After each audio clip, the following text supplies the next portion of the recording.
Hello, welcome back to the channel and welcome back to the woods.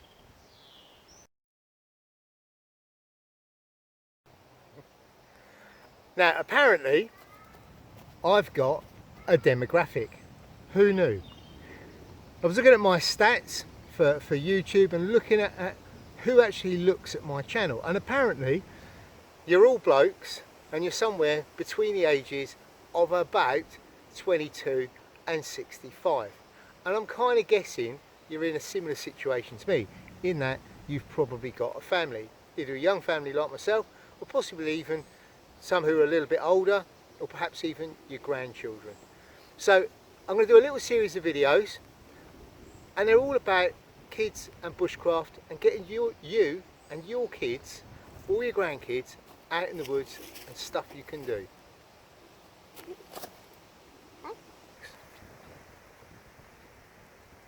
Time spent out in the woods for children is vital. It helps with their development as a human being later in life. They learn life skills in the woods. They learn that if they don't work hard, they don't get anything back. If they want hot food, well, they know they've got to go and collect firewood. If they want to stay warm, they know they've got to put some physical effort in. If it's raining, they know they've got to do something about it. They've got to get their waterproof coat, they've got to put it on. And all those things are really valuable for children later in life. It also teaches them about boundaries, and it also teaches them how to deal with danger and risk. All of these things can be done out in the woods. So before we start, I'm going to give you a couple of top tips for doing bushcraft with kids out in the woods.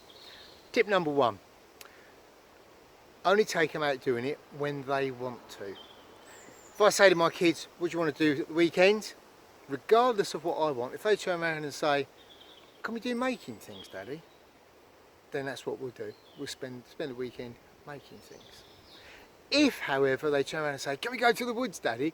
Which, luckily for me, my kids say that quite often, then we head off to the woods. It's no good dragging them along if they don't want to be there. Top tip number two, make sure they're comfortable. You might have all the gear. You might be a big roughy tufty adult who can be out in all weathers, but the kids aren't. Their gear won't be as good, and they're not set up for dealing with extremes of weather. So try and get it when the weather's good. Take a few bits and pieces along. Make sure they've got a couple of little fleeces and hoodies. Carry extras along. If it's hot, make sure they've got a sun hat, plaster them with sun cream, all of that good stuff. Make sure they've got a drink, make sure they've got a few snacks. Top tip number three, keep it safe. Try and put measures in place that help keep your kids safe. Always bang on about safety, and don't just say it once, go over it again and again and again. Whether it's fire safety, knife safety, or even just making sure they know what to do if they get separated from you. That whistling you can hear in the background is my youngest. Both my kids have got whistles. Off they go to the woods. If I'm out of sight, they're not sure where I am, they blow the whistle so that I know where they are. If they want reassurance, I whistle back. That way they feel safe. I feel safe in knowing that they're out there and I know where they are. Next up, everyone's favourite subject, and that's gear. Now, you don't need to dash out and spend a fortune, but there are a few bits and pieces that you could do with if you're doing this sort of stuff with kids. With my eldest, I made her a little haversack, a little shoulder bag, and in there she keeps a few bits and pieces. There's a few essential items that always live in there. Other things like the water bottle, a spare hoodie, those are things that she can add or take out depending what the weather's doing. In this one at the moment, it's a beautiful day, so there's just a couple of items in here. A little first aid kit, a few wipes, a few plasters, just a little basic cuts kit. We get her in the habit, nice and early, of being able to look after herself.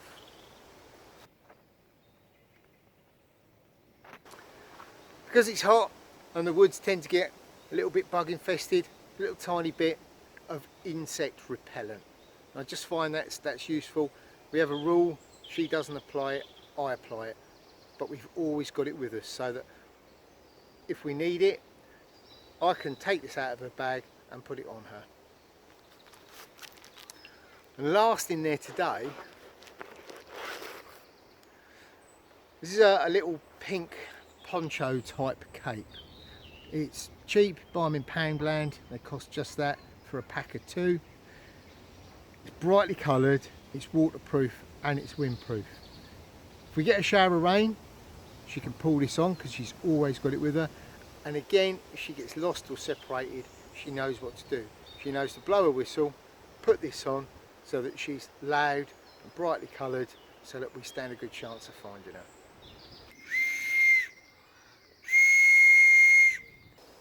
Now the next item, a little bit controversial, is this. This is my daughter's little survival necklace.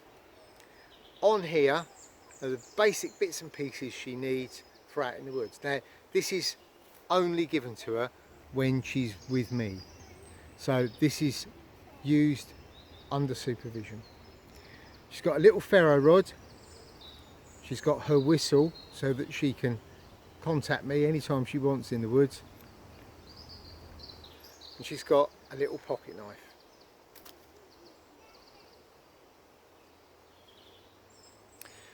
This is a little Opinel number 7 knife. I like these because they have the twist lock and it twist locks it closed as well as open. For the vast majority of stuff that we do, we don't even need to take it out of the handle. Scraping a ferro rod, that can be done with it still in the handle. So close. If we're doing marshmallow sticks, I can hand her the sticks and then say, can you scrape the bark off? And again, she can just use the blade while it's still secured in the handle.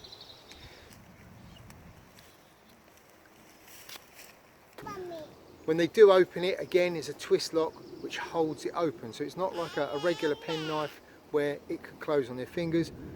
It's just getting her in the habit of making sure that it's twisted locked before she uses it.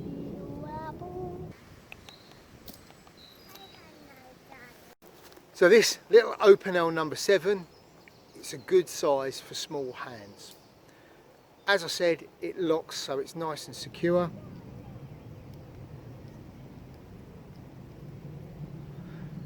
And I've modified this one. I've squared the edge, I've rounded the tip so it hasn't got that upswept tip. The blade's still nice and sharp, and I've made the handle slightly less angular and very slightly smaller, so it's better suited to small hands.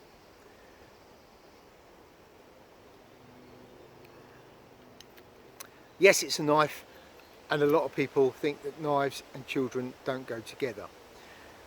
However, a knife is a tool. It's a very useful tool, and if a child understands that and understands how it's used safely, then that's a really good life skill. Also, it takes the fear away. We have a big problem with knife crime in this country at the moment, and it's knives being used by kids.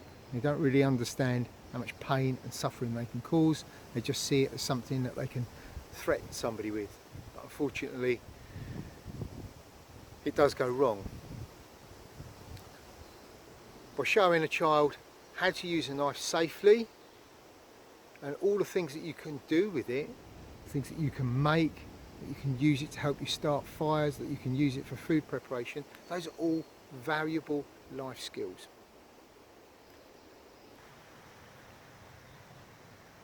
I've taught knife safety to hundreds, if not thousands of kids in the time that I've been doing this.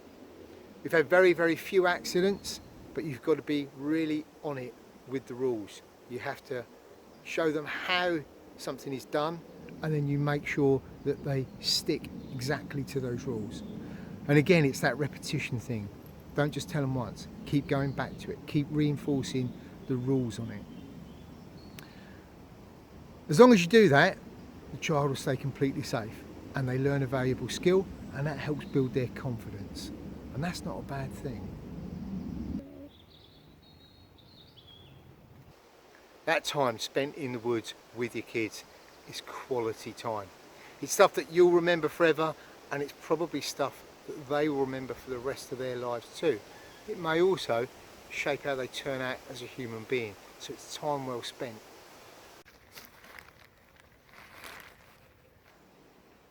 Hope you've enjoyed this video.